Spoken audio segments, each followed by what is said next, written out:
여러분 반갑습니다.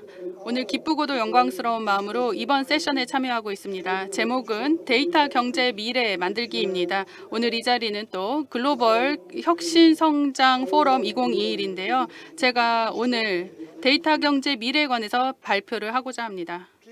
사람들은 미래를 예측하는 것을 좋아합니다.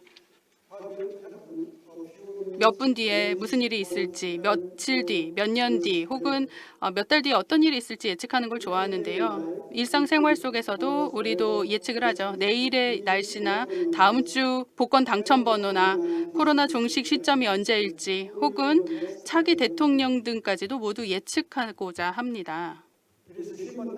인간의 본성인 것 같습니다. 이렇게 예측을 해서 많은 불확실성 속에서도 예측을 하려고 하는데요. 이슈에 따라서는 예측의 정확도가 어떠한 한 개인의 운명이나 국가나 국민의 운명을 결정짓기도 합니다.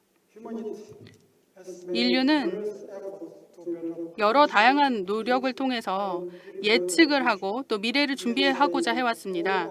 우리의 모든 학문적인 활동도 그러한 예측을 하기 위한 과정의 일환이라고 볼 수 있겠습니다. 속담에 온고지신이라는 말이 있습니다. 과거의 연구를 통해서 미래에 대한 해안과 지혜를 얻는다라는 뜻으로 해석할 수 있겠습니다. 공통의 데이터베이스를 기반으로 하는 기술들은 미래에 일어날 일들을 예측하는 데 쓰였고요. 여기에는 최소제곱법, 클러스터링, 패턴 인식, 인지심리학, 뇌과학, 텍스트 마이닝, 빅데이터 분석 등이 포함됩니다. 데이터 기반의 미래 예측은 데이터가 폭발적으로 증가함에 따라서 패러다임의 변화를 겪고 있습니다. 전 세계적으로 데이터가 175 제타바이트에 2025년이면 도달하게 될 것이고, 이 수치는 무려 2142 제타바이트로 2035년까지 늘어나게 될 것으로 보입니다. 다시 말하면 DVD를 이 정도의 정보를 갖고 있는 DVD를 쌓으면 그 거리가 무려 지구에서 달까지를 25번 왕복하는 길이 정도가 된다고 합니다. 최근에 소비자들도 이제 데이터 생산자가 되었습니다. 왜냐하면 클라우드 컴퓨팅이 등장하고 또 스마트폰과 타블렛 PC를 널리 사용하게 되었기 때문입니다. 앞으로는 더 많은 데이터가 기업에서 만들어지게 될 것인데, 통신 기술과 센서 기술이 발전하고 IoT 장비들이 늘어나기 때문입니다. 데이터가 폭발적으로 늘어남으로 인해서 미래 예측 분야에는 새로운 가능성들이 대두되고 있습니다. 큰 숫자 법칙에 따라서 통계적인 예측 정밀도, 예를 들면 평균치와 변이 등등에 대해서 관찰 수치가 늘어남으로 인해서 통계적인 예측도 크게 정밀도가 높아지게 됩니다. 즉, 미래에 대해서 좀 더 믿을 수 있는 예측이 가능하다는 것입니다. 데이터가 많아졌기 때문에요. 빅데이터를 기반으로 하는 예측은 다양한 분야에 적용될 수 있습니다. 인간의 행동을 예측을 하는 것에서부터 소비자의 패턴을 분석하고 자연 현상들을 예측해 보는 데까지도 적용이 가능합니다. 이러한 예측은 정확도가 굉장히 높습니다. 왜냐하면 빅데이터는 과거의 발생 사례들을 모은 것이고, 또 특정 그룹의 정성적인 특징들을 반영하고 문화적인 차이까지도 고려될 수 있기 때문에 그렇습니다. 하지만 기존의 예측 방법과 마찬가지로 먼 미래에 일어날 일들에 대한 정확도는 떨어질 수 있습니다. 그리고 늘 그렇듯이 예외도 있습니다.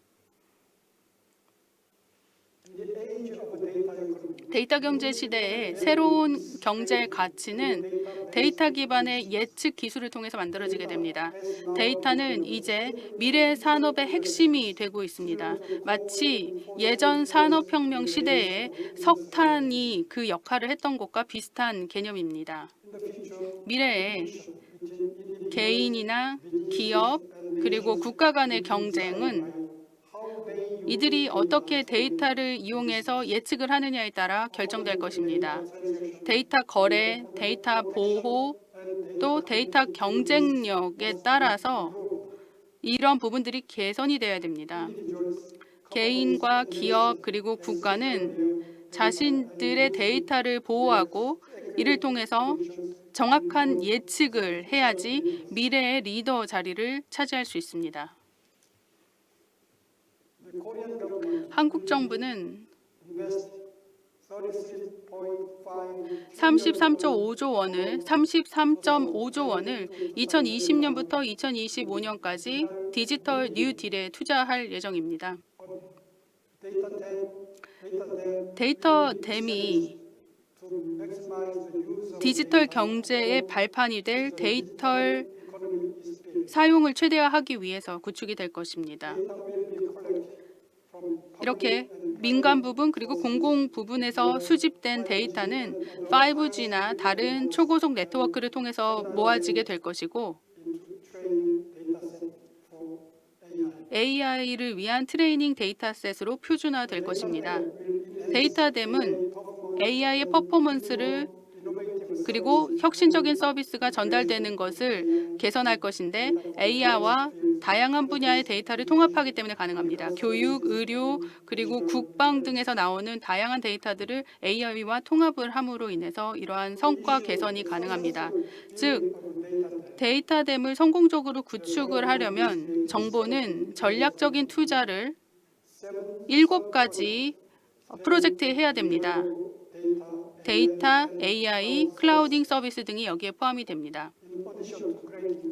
새로운 일자리를 창출하고 경제를 부양하기 위해서 전반적인 산업의 경쟁력을 도모하고 또 전체 산업에서의 혁신을 이끌 수 있도록 해야 합니다.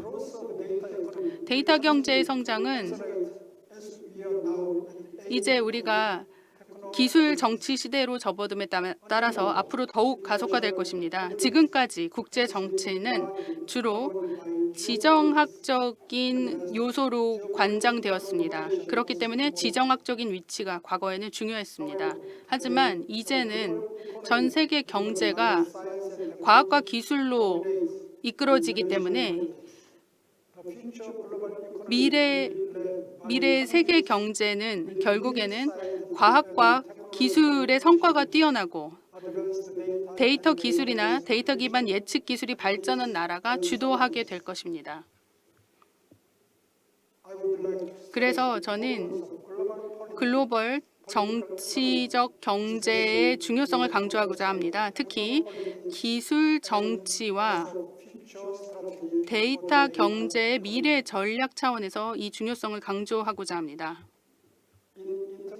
국제 정치에서는 다 알려진 카드와 숨겨진 카드가 있습니다. 기술 정치 시대에 숨겨진 카드는 바로 첨단 기술과 데이터에 관련된 것일 겁니다. 데이터 분석을 함으로 통해서 예측을 하고 또 세계 정치 및 경제 상황에 맞는 전략을 짤 수 있습니다.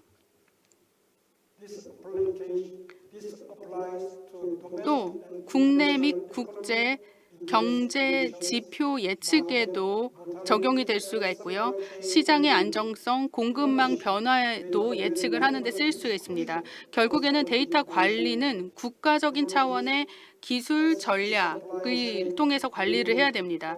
왜냐하면 국가의 기간 산업에 대한 공급망까지도 관리할 수 있기 때문입니다. 새로운 국제 관계의 역학을 이해하기 위해서 또 빅데이터 분석을 바탕으로 하고 미래를 이런 것을 통해서 예측을 한다면 우리는 디지털 경제에서 선도적인 국가가 될 수 있습니다. 감사합니다.